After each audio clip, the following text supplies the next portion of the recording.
Hello everyone, myself Vikas Chaudhary, your organic chemistry educator. Welcome to Daily Dose of Chemistry. आज हम episode number 11 में हैं, तो हमेशा की तरह कोई इम्पोर्टेंट टॉपिक तो इसमें कवर करेंगे ही, बट एक इम्पॉर्टेंट इन्फॉर्मेशन जो अभी आई है 2 दिन पहले ही कि आपके जो बोर्ड के एग्जाम्स हैं, 12th वाले एग्जाम पोस्टपोन्ड हो गए, दैट मीन्स आगे होंगे, बट उसका डेट आपको जून में मिलेगा। दैट मीन्स की एग्जाम मे बी जुलाई में या जुलाई के स्टार्ट में या एंड में पॉसिबल होंगे, और इसका डायरेक्ट इम्पैक्ट अपने को देखने को मिलेगा नीट एग्जाम्स पे भी। तो थोड़ा सा एक्सटेंड होंगे एग्जाम, ये अब श्योर है। तो अब स्टूडेंट्स को क्या करना चाहिए? तो पहली बात तो ये है कि अगर हम अपने 12th क्लास के साथ में किसी कॉम्पिटिटिव एग्जाम की तैयारी कर रहे हैं जैसे आईआईटी और नीट का, तो पॉजिटिव एस्पेक्ट को अगर देखा जाए तो सिंपली ये कहा जा सकता है कि थोड़ा और टाइम अपने पास ऐड होने जा रहा है। और अगर अपनी तैयारी किसी बहुत फ्रूटफुल मैनर में नहीं हुआ है, दैट मीन्स कि छोटे छोटे लिमिटेशंस बचे हैं, तो उन लिमिटेशंस को पूरी तरीके से कवर करने के लिए भी अपने पास टाइम है। पूरे साल में उतना ज़्यादा असिस्टेंस अपने को नहीं मिला है क्योंकि ऑनलाइन पे ही ज़्यादातर हम बेस्ड हैं, और बाय डिफ़ॉल्ट जो अभी की सिचुएशन है, वापस से हमें ऑनलाइन पे ज़्यादा एम्फेसिस देना पड़ेगा। तो डेली डोज ऑफ केमिस्ट्री के कुछ सेशंस भी इंक्रीज करेंगे। तो साथ में जो अपना प्रिपरेशन है, पहले तो आप लोग सब अपना अच्छे से ध्यान रखिए, क्योंकि जो दौर है ये बाहर आने जाने का नहीं है। बाहर उतना फ्रिक्वेंटली अपने को नहीं जाना है, खुद भी सेफ रहना है और बाकी सबको भी अवेयर करना है कि सब सेफ भी रह पाएँ। और जो अपने स्टडीज़ का पार्ट है, इसके लिए एक मेंटल स्ट्रेंथ की ज़रूरत होता है, क्योंकि इन सब दौर में अपने आप को बैलेंस रख के किसी एम को प्रिपेयर करना ये उतना ईजी भी नहीं है। बट हाँ, ये भी फैक्ट है कि जितना स्ट्रांगली हम इन चीज़ों को ओवरकम करेंगे, ये आने वाली लाइफ के लिए अपने को एक स्ट्रेंथ ही प्रोवाइड करता है। तो be on track, be on your studies pattern. तो आज का जो अपना टॉपिक रहेगा डेली डोज ऑफ केमिस्ट्री में, जो लास्ट टाइम हमने स्टार्ट किया था इलेक्ट्रोफिलिक एडिशन, और पिछले वीडियो में हमने पढ़ा था मार्कोव मार्कोनिकॉफ एडिशन के रूल नंबर 1 और 2 के बारे में। तो उसी का एक्सटेंशन पार्ट है। आज अपना टॉपिक रहेगा एंटी मार्कोनिकॉफ रूल, या जिसको हम बोल देते हैं खराश इफेक्ट या फिर पर ऑक्साइड इफेक्ट भी। तो चलिए टॉपिक पे आते हैं। Topic is electrophilic addition in alkene and alkyne, और स्पेशली जो आज का टॉपिक अपना है वो है एंटी मार्कोनिकॉफ रूल। तो एंटी मार्कोनिकॉफ रूल का स्टेटमेंट क्या बनता है, सिंपली ये पहले देख लेते हैं कि रूल नंबर 1 को अगर हमें डिफाइन करना हो, तो किसी भी अनसिमेट्रिकल एल्कीन पे, अनसिमेट्रिकल का मीनिंग कि इन दोनों डबली बॉन्डेड कार्बन पे नंबर ऑफ हाइड्रोजन जो है ये डिफरेंट रहेगा।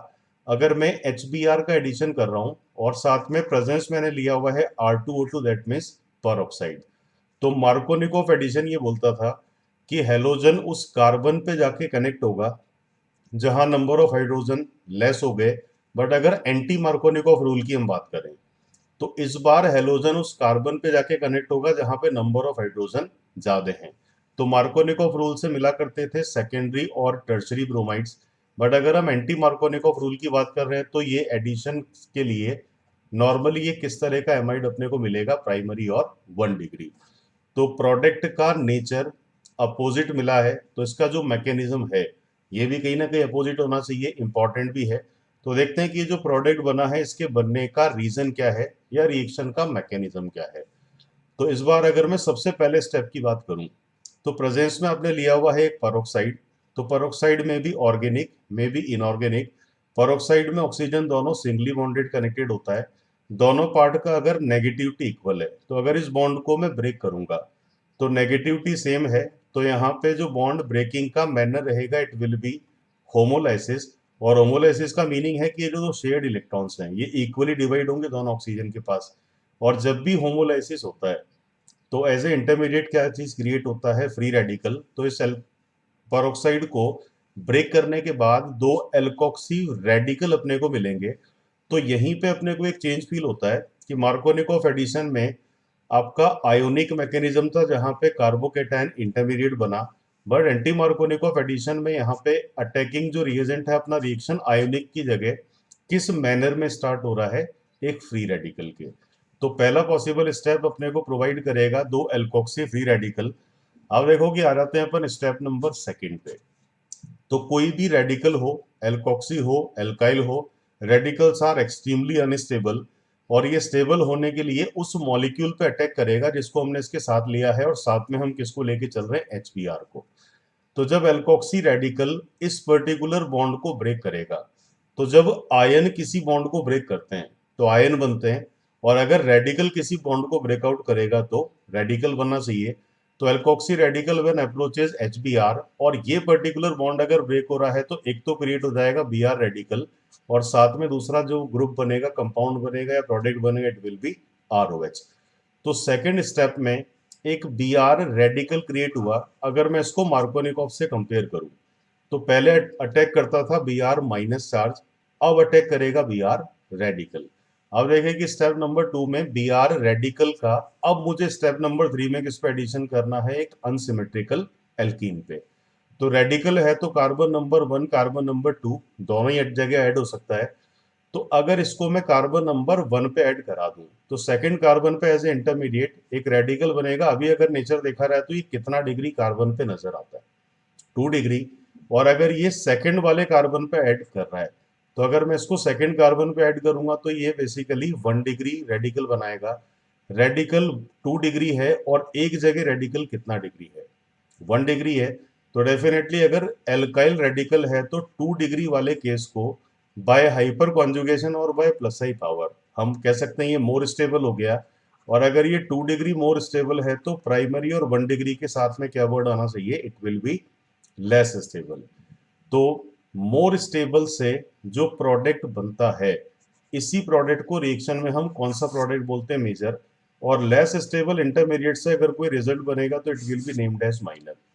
तो इस स्टेप नंबर 3 में यहां आके हमें मालूम चलता है कि Br एक प्राइमरी कार्बन पे कनेक्ट होगा, दैट मीन्स कि ये 1 डिग्री हैलाइड बनाएगा। तो टोटल मैकेनिज्म कितने स्टेप का प्रोसीजर हो गया, 3। अभी देखें कि अगर इनको कोई नेम भी हमें देना हो तो कहीं ना कहीं ये एल्केन के क्लोरीनेशन से मैच करता है जहां पे फ्री रेडिकल मैकेनिज्म था। तो पहला स्टेप हो जाता है जिसको हम बोलेंगे chain initiation step. Second possible step जहां एल्कोक्सी रेडिकल HBr पे अटैक करके Br रेडिकल को क्रिएट कर रहा है, ये हो जाएगा आपका चेन प्रोपोगेशन स्टेप। और थर्ड स्टेप में Br रेडिकल डबल बॉन्ड पे ऐड करेगा तो इसको हम बोलेंगे टर्मिनेशन स्टेप। तो देयर आर 3 पॉसिबल स्टेप। और इंपॉर्टेंट बात है कि आयोनिक की जगह हम किस मैकेनिज्म की यहाँ पे बात कर रहे हैं, रेडिकल मैकेनिज्म की। तो ये तो बच्चों हो गया एंटी मार्कोनिकॉफ रूल के लिए परऑक्साइड की प्रेजेंस का इम्पैक्ट। अब यहाँ पे अगर मैं आगे कुछ इंपॉर्टेंट पॉइंट्स की बात करूं तो ये वो पॉइंट्स हैं जो आपसे ऑब्जेक्टिवली पूछे जा चुके हैं एग्जाम्स में। तो पहला इंपॉर्टेंट पॉइंट देखो यहाँ पे क्या बोलता है।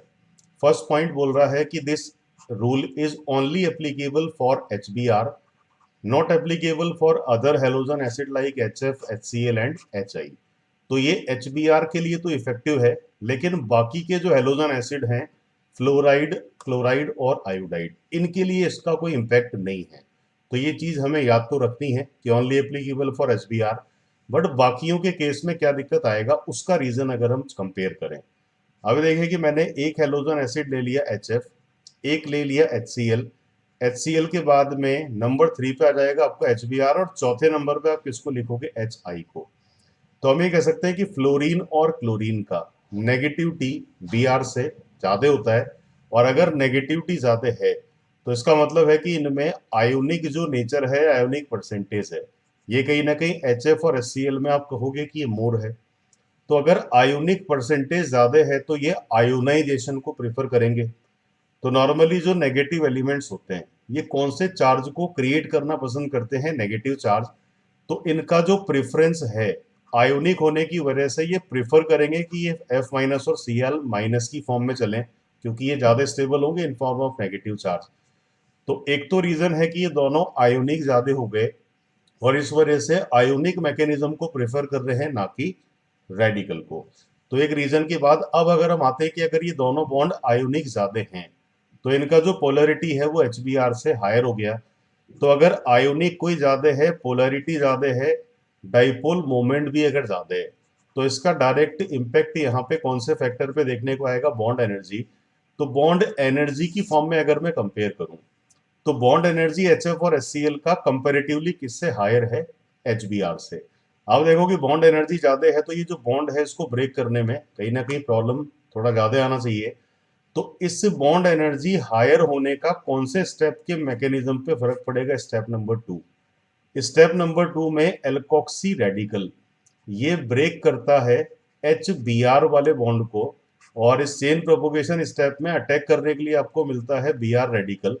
अब देखो कि ओवर एल्कोक्सी रेडिकल में इतनी कैपेबिलिटी तो है कि HBr को ब्रेक कर ले, तो ये काम अपने आप हो जाएगा। दैट मीन्स कि यहाँ पे अगर मैं थर्मोकेमिकली चलूँ तो HBr के केस में तो ये स्टेप होता है एक्सोथर्मिक। दैट मीन्स कि हमें अपनी तरफ से एनर्जी सप्लाई नहीं करना, ये अपने आप ही ब्रेक कर लेगा।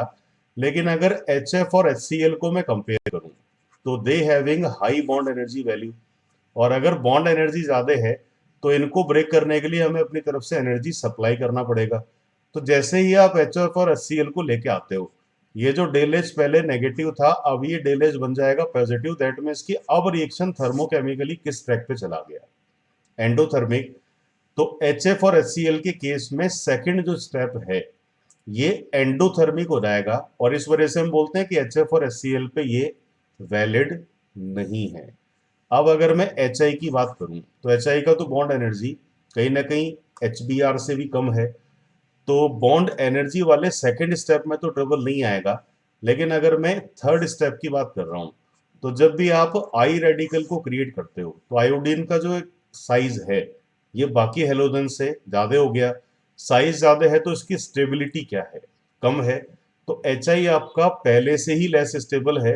दैट मीन्स कि यहाँ कौन से स्टेप में दिक्कत आने जा रही है? स्टेप नंबर 3 में, टर्मिनेशन स्टेप में। तो अगर आप HI को लेके आओगे तो थर्ड स्टेप का जो नेचर है ये हाईली एंडोथर्मिक हो जाएगा, क्योंकि आयोडीन रेडिकल के अपने बल्कियर होने की वजह से उतना स्टेबिलिटी नहीं है। तो ओवरऑल अगर एक रिजल्ट की मैं बात करूं तो HF और HCl के केस में सीधा सीधा आप कह सकते हो कि रिएक्शन का जो सेकंड पॉसिबल स्टेप है ये एंडोथर्मिक हो जाएगा। इस वजह से ये एप्लीकेबल नहीं होंगे। और HI के केस में अगर कंपेयर किया जाए तो कौन से स्टेप के? हाईली एंडोथर्मिक होने की हम बात कर रहे हैं स्टेप नंबर 3 के। तो थर्मोकेमिकली बैलेंस इस पूरे मैकेनिज्म का एक ही हेलोजन एसिड के साथ देखने को मिलेगा, दैट विल ओनली HBr। तो ओवरऑल देखा जाए तो HBr पे इसलिए इफेक्टिव है क्योंकि बाकी हेलोजन एसिड HF हुआ, HCl हुआ, HI हुआ, जो इस पूरे रिएक्शन का एक थर्मोडायनेमिक बैलेंस है वो डिस्टर्ब हो जाएगा। दैट मीन्स की rule is only effective in case of HBr। Clear है? अब आते हैं इसके अपन सेकंड पॉइंट पे, जिसमें हमने किसकी प्रेजेंस की बात किया था? पेरोक्साइड। अभी देखिए कि पेरोक्साइड में एक एग्जांपल हाइड्रोजन पेरोक्साइड का हो गया।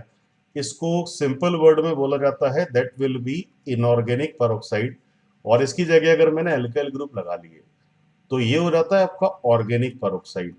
तो वैसे तो पेरोक्साइड है तो आप फ्री रेडिकल मैकेनिज्म इनिशिएट करते हो, लेकिन स्लाइटली प्रॉब्लम अपने को देखने को मिलता है जब आप इनऑर्गेनिक पेरोक्साइड लोगे तो ये आयोनिक कंपाउंड है, और आयोनिक कंपाउंड है तो इट में भी कि ये आयोनाइज हो जाए, और आयोनाइज होके आपको ये कौन सा आयन प्रोड्यूस करने में कैपेबल हो जाएगा? H+। दैट मीन्स कि अगर इसने H+ दे दिया तो जो मैकेनिज्म है ये रेडिकल की जगह किस तरफ डाइवर्ट हो सकता है? आयोनिक की तरफ। और आयोनिक की तरफ डाइवर्ट हो गया और एल्कीन पे आपके H+ ने अटैक कर दिया, तो ये तो मार्कोनिकॉफ एडिशन का ट्रैक बनेगा। तो इस वजह से अगर मैं प्रेफरेंस किसी पेरोक्साइड को दूंगा तो it will B organic peroxide, ताकि पॉसिबिलिटी हमेशा रेडिकल की ज़्यादा रहे। तो आइडियल कंडीशन यहाँ पे किस तरह के पेरोक्साइड को अपन लेके चलेंगे? Organic peroxide. तो हमने मार्कोनिकॉफ एडिशन भी पढ़ा है, एंटी मार्कोनिकॉफ एडिशन भी आज पढ़ा। इन दोनों रूल्स को मिला के देखिए अपने एग्जाम में किस तरीके के क्वेश्चन बनते हैं। तो एक अनसिमेट्रिकल एल्काइन आपको दिया गया जिसमें एडिशन अपन कर रहे हैं HBr का। HBr का मतलब है कि ये डायरेक्ट एडिशन का केस बनेगा मार्कोनिकॉफ रूल के बिहाफ पे। मार्कोनिकॉफ रूल ये बोलता है कि Br का एडिशन उस कार्बन पे करो जहां पे नंबर ऑफ हाइड्रोजन कम है। तो जो ए प्रोडक्ट यहाँ पे बनेगा एक बार एडिशन करने के बाद इस पोजीशन पे ऐड हो जाएगा Br और यहाँ बन जाएगा CH2। तो ए का नेचर पूछा रहा है तो it will B vinylic bromide. अब यहाँ पे आगे के दो प्रोडक्ट बनाने, एक तो HBr और एक HBr है किसकी प्रेजेंस में? पेरोक्साइड। तो ये बेसिकली एंटी मार्कोनिकॉफ रूल का एग्जांपल हो जाएगा। और विदाउट अगर हम पेरोक्साइड चल रहे हैं तो it belongs to Markovnikov rule. तो विनाइलिक हैलाइड के लिए मार्कोनिकॉफ एडिशन ये बोलता है कि दूसरा हेलोजन भी उसी कार्बन पे ऐड करेंगे जहां पे पहले से हेलोजन एग्जिस्ट कर रहा है। तो इस प्रोडक्ट में किस तरह का डाई हेलाइड अपना क्रिएट हुआ, जेमिनल डाई हेलाइड। और अगर मैं एंटी मार्कोनिकॉफ की बात करूं तो अब हम कह सकते हैं कि एंटी मार्कोनिकॉफ है तो मार्कोनिकॉफ का अपोजिट रिजल्ट मिलेगा। और अपोजिट का मतलब है कि जो सेकंड प्रोडक्ट है ये कौन से नेचर का हेलाइड हुआ, विसिनल। तो ये एक रिलेटेड प्रॉब्लम आपका हो गया जो कहीं ना कहीं एंटी मार्कोनिकॉफ को कंपेयर करता है मार्कोनिकॉफ से। तो इलेक्ट्रोफिलिक एडिशन के जो इंपॉर्टेंट एस्पेक्ट हैं ये पिछले 2 वीडियोस में आपने देखे। अगर किसी ने पिछला वीडियो नहीं देखा है तो आज अपना ये 11th एपिसोड है। इससे पहले भी 10 वीडियोस है जिसमें बहुत ही इंपॉर्टेंट मैकेनिज्म को हमने कवर किया है। तो वो सारे वीडियोस अगर नहीं देखे तो उनको आप देखिए, चैनल को सब्सक्राइब कीजिए, लाइक कीजिए। और किसी टॉपिक की अगर रिक्वायरमेंट है तो उसको आप कमेंट बॉक्स में लिख के दे सकते हैं। एक टेलीग्राम चैनल का भी आपको इसके डिस्क्रिप्शन में वीडियो के लिंक मिलेगा, आप उसको भी ज्वाइन कर सकते हैं कि उसमें आके कुछ इंपॉर्टेंट क्वेश्चंस हुए, प्रीवियस ईयर के प्रॉब्लम्स हुए, या कुछ डीपीपी की फॉर्म में आपको असाइनमेंट्स मिलेंगे। वो भी काफ़ी ज़्यादा हैंडफुल एक रोल प्ले करते हैं आपके प्रिपरेशन में। तो all the best for your preparation. Okay students, next video में मिलते हैं।